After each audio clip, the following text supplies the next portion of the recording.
The door is half open. Charles stops. For a moment, he says nothing. Camilla is standing inside, not in a grand reception room, not in the garden, not in one of the rooms visitors would normally associate with Highgrove. This room is quieter, more private, a room connected to another life, Diana's life.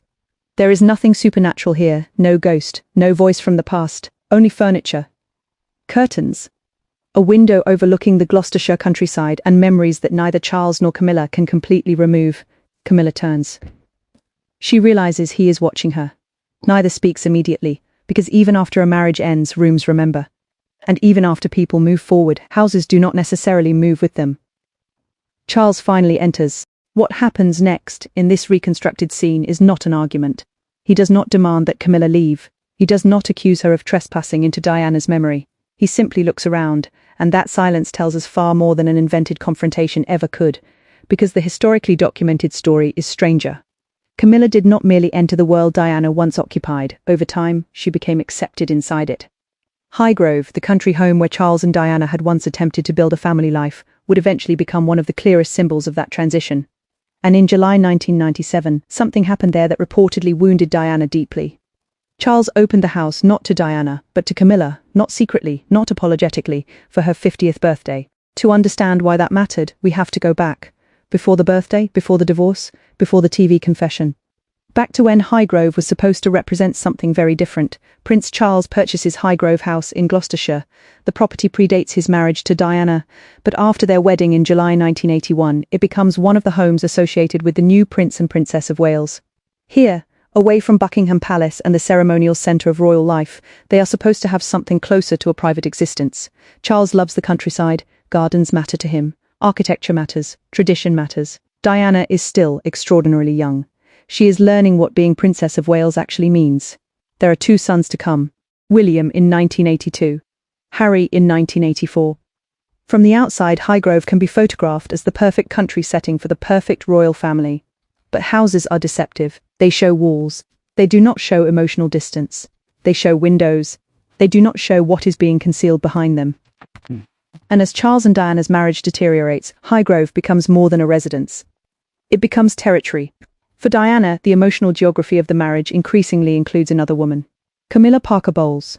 Camilla and Charles had known one another before Diana entered his life. The exact chronology and emotional boundaries of their relationship have been debated endlessly. But one fact eventually became impossible to avoid. Their relationship resumed during Charles's marriage. Charles himself publicly acknowledged adultery in his 1994 television interview with Jonathan Dimbleby, saying he had remained faithful until, in his view, the marriage had become irreparably broken down. That admission came years after Diana had already become convinced that Camilla occupied a central place in her husband's emotional life. And Highgrove was part of that story. Contemporary and retrospective accounts describe Camilla becoming a regular presence within Charles's Gloucestershire social circle.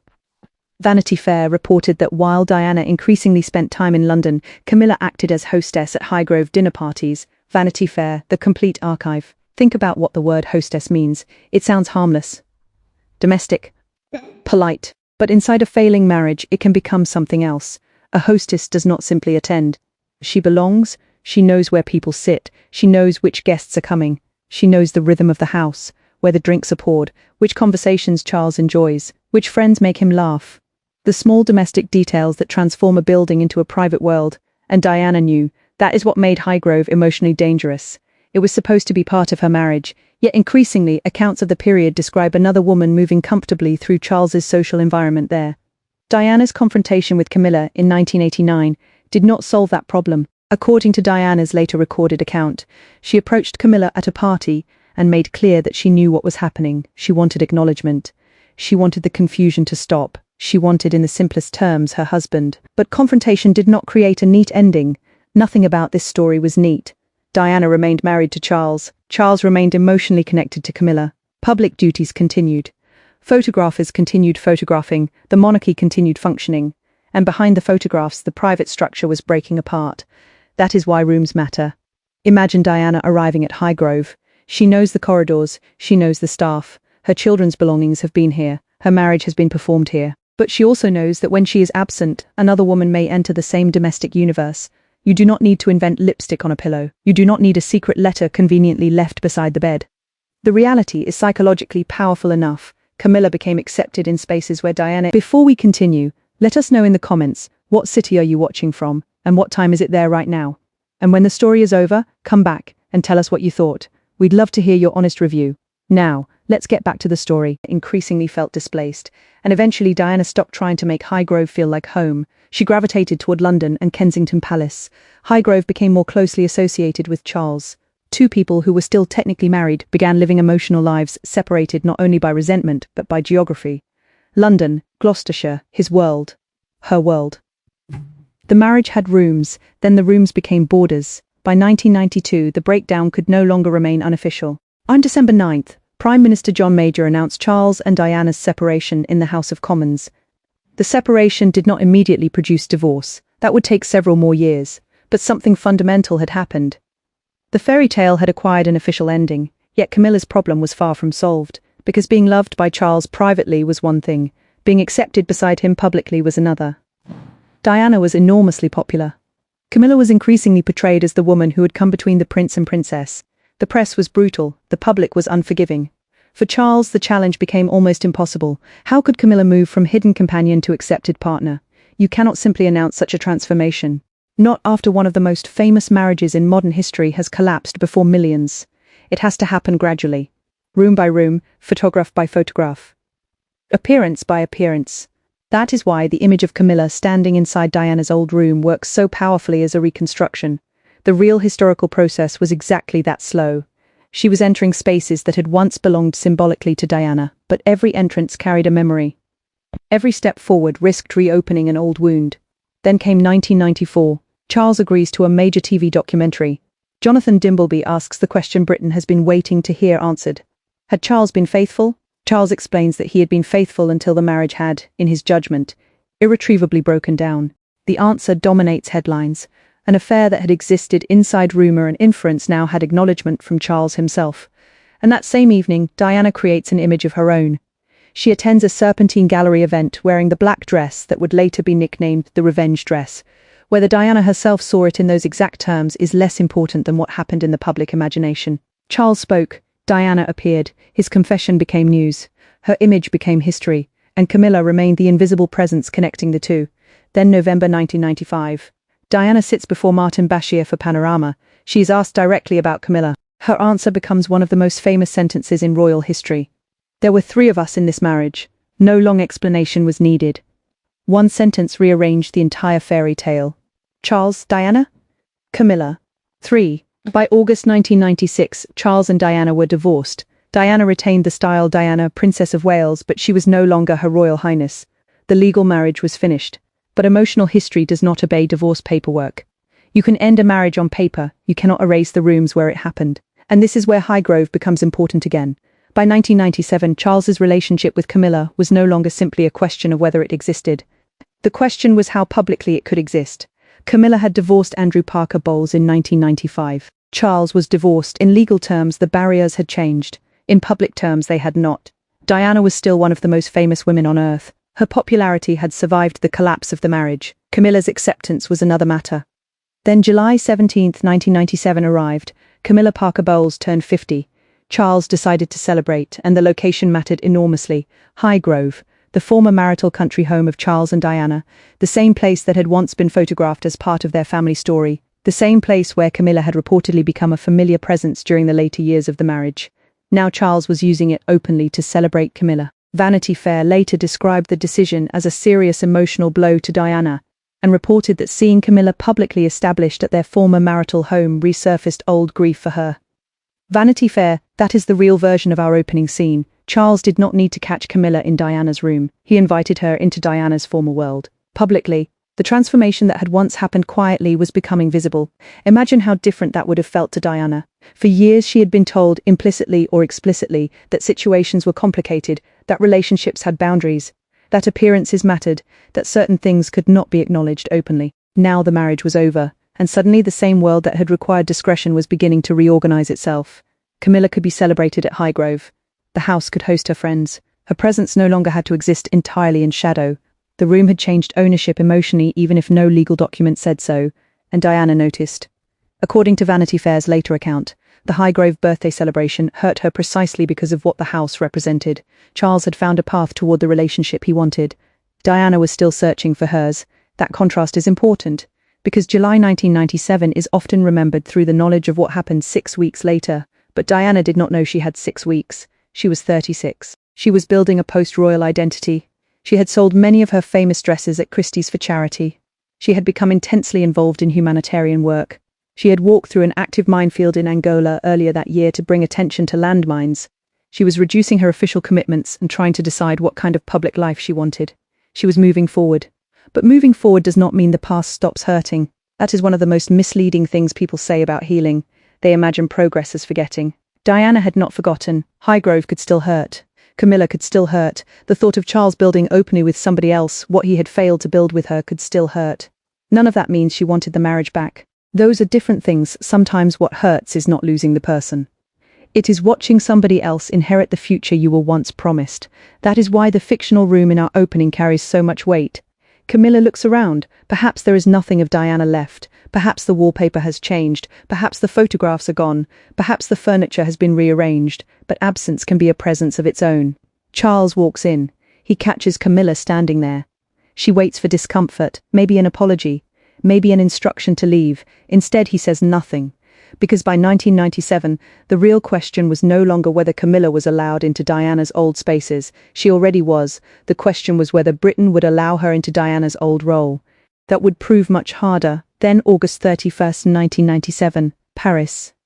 Diana dies following the crash in the Pont de l'Alma tunnel. 36 years old. 2 sons. A former husband. A global audience suddenly transformed into mourners. And overnight, Charles and Camilla's future changes again. Whatever plans existed for Camilla's gradual public introduction suddenly become infinitely more sensitive. Because Diana is no longer merely the former wife, she becomes memory, and memory can be more powerful than presence. Charles travels to Paris with Diana's sisters to bring her body home. He walks behind her coffin at the funeral with William, Harry, Prince Philip, and Diana's brother Charles Spencer. The public grief is enormous. Flowers pile outside royal residences, and Camilla disappears from view. That is what followed. Not triumph, not immediate acceptance. Silence. The woman who had slowly been entering Charles's public world now had to retreat again. Diana's death had frozen the emotional geography. Every room associated with Charles and Camilla now existed under the shadow of the woman Britain was mourning. For years afterward, their relationship was introduced to the public with extraordinary caution. A photograph here. An appearance there, a gradual normalization. They were first photographed together openly leaving a birthday party at London's Ritz Hotel in January 1999. Even that moment was carefully watched. This was not merely a relationship becoming public. It was an institution testing emotional temperature. How much would people accept? How quickly? Would Camilla always be understood primarily through Diana? Could Charles's future exist without being judged against his past? Then, April 9, 2005, Charles and Camilla marry in a civil ceremony at Windsor Guildhall. Nearly 8 years after Diana's death, nearly 9 years after the divorce, more than 2 decades after the royal wedding that had once promised an entirely different future.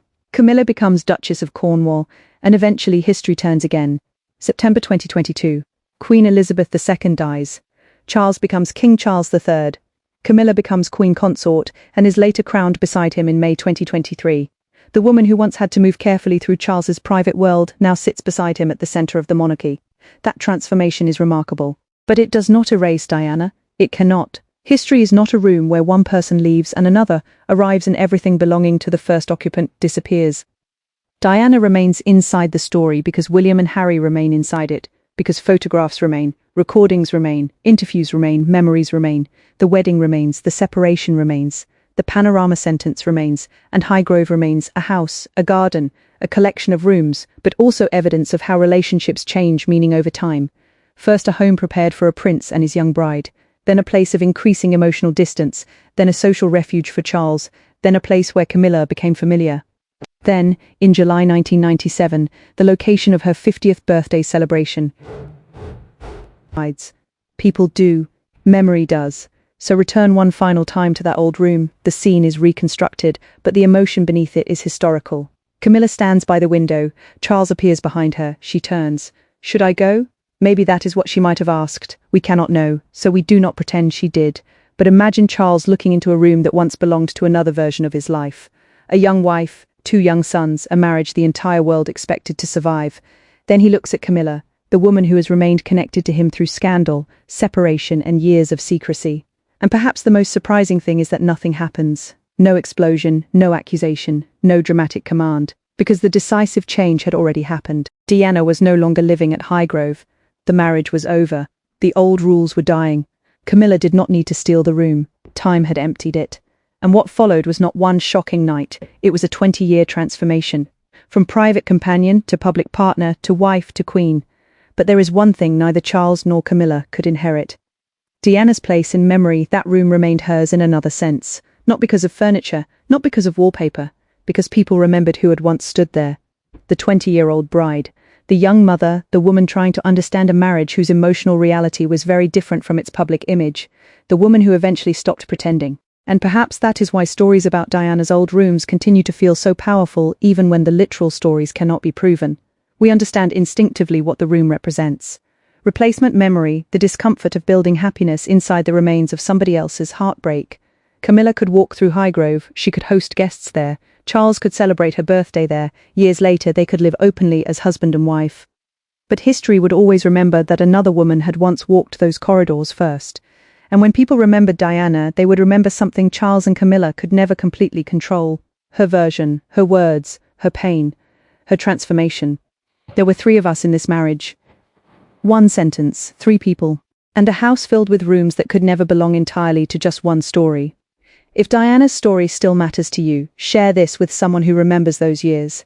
Because the most revealing royal history is not always found in crowns, weddings, or state ceremonies. Sometimes it survives in an empty bedroom, a familiar corridor, a birthday held in the wrong house, and the uncomfortable truth that when one life replaces another, the past does not disappear. It waits quietly in the room.